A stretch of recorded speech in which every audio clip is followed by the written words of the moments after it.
My dad dressed up as Santa Claus, but he also did very, very significant things to help lots of people. This is a dormitory in Thailand that my mom and dad underwrote, and every year about 30 students get to go to school who wouldn't have otherwise. This is something my wife and I have also been involved in heavily, and these are the kind of things that I think everybody ought to be doing, helping others. But the best story I have about my dad is, unfortunately, my dad passed away a little over a year ago, and when we were going through his things, he had fought in World War II in the Battle of the Bulge, and when we were going through his things, we found out he had been awarded the Bronze Star for Valor. My mom didn't know it. In 50 years of marriage, it had just never come up. My mom. Mothers are people who love you even when you pull their hair. And I have two great mom stories. When I was here studying to get my PhD, and I was taking something called the theory qualifier, which I can definitively say is the second worst thing in my life after chemotherapy. And I was complaining to my mother about how hard this test was and how awful it was. And she just leaned over and she patted me on the arm and she said, "We know how you feel, honey. And remember, when your father was your age, he was fighting the Germans."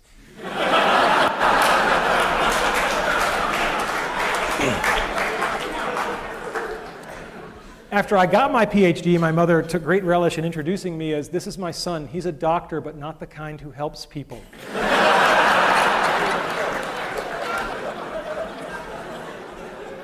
These slides are a little bit dark, but when I was in high school, I decided to paint my bedroom.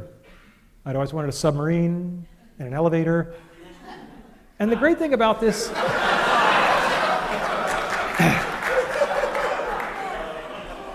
What can I say? And the great thing about this is they let me do it.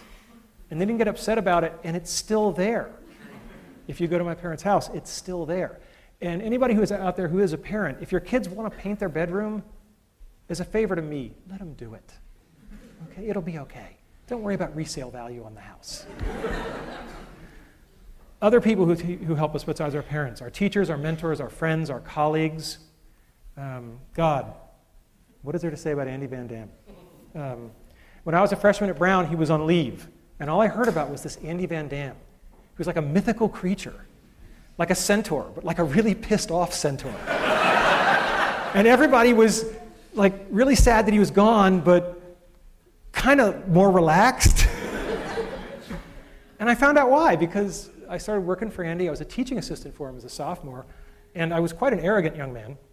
And I came into some office hours, and of course it was 9 o'clock at night, and Andy was there at office hours, which is your first clue as to what kind of professor he was. And I come bounding in, and I'm going to save the world. There are all these kids waiting for help. Da-da-da-da-da-da. And afterwards, Andy literally Dutch uncle. He is Dutch, right? He Dutch uncled me, and he put his arm around my shoulders. And we went for a little walk, and he said, "Randy, it's such a shame that people perceive you as so arrogant, because it's going to limit what you're going to be able to accomplish in life." What a hell of a good way to word "you're being a jerk." Right? He doesn't say you're a jerk. He says people are perceiving you this way, and he says the downside is it's going to limit what you're going to be able to accomplish. When I got to know Andy better, the beatings became more direct. But I could tell you Andy stories for a month, but the one I will tell you is that when it came time to start thinking about what to do after graduating from Brown, it had never occurred to me in a million years to go to graduate school, just out of my imagination. It wasn't the kind of thing people from my family did. We got, say, what do you call them, jobs. So, and Andy said, "No, don't go do that. Go get a PhD, become a professor." And I said, "Why?" And he said, "Because you're such a good salesman that any company who gets you is going to use you as a salesman, and you might as well be selling something worthwhile, like education."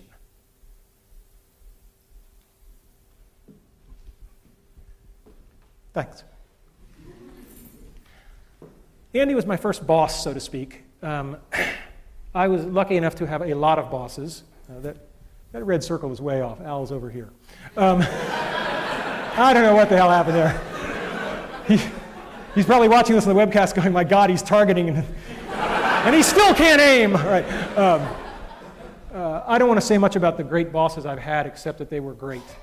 And I know a lot of people in the world have had bad bosses, and I haven't had to endure that experience, and I'm very grateful to all of the people that I ever had to report to. They've just been incredible.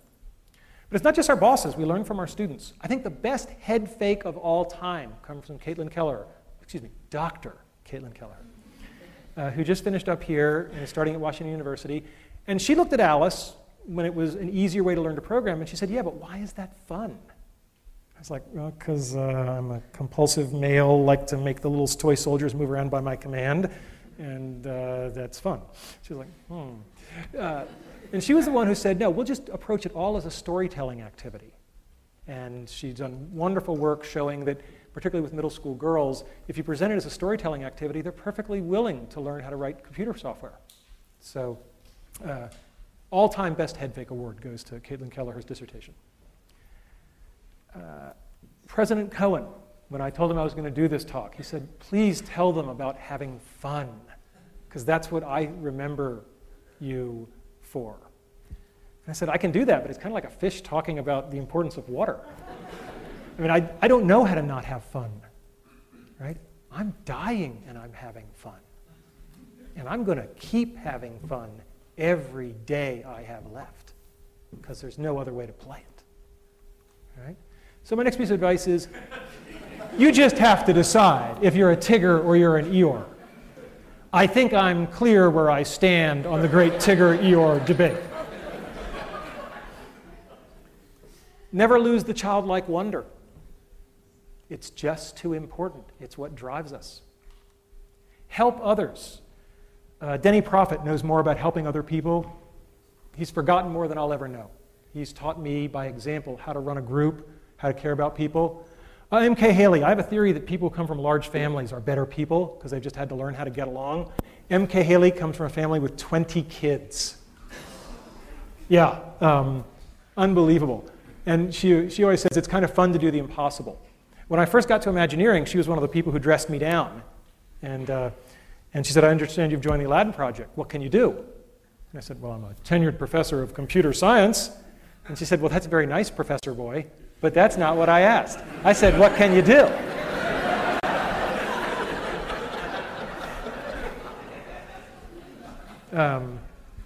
And, you know, I mentioned sort of my working class roots. We keep what is valuable to us, what we cherish, and I've kept my Letterman's jacket all these years. I used to like wearing it in grad school, and one of my friends, Jessica Hodgins, would say, why do you wear this Letterman's jacket? And I looked around at all the non-athletic guys around me who were much smarter than me, and I said, because I can.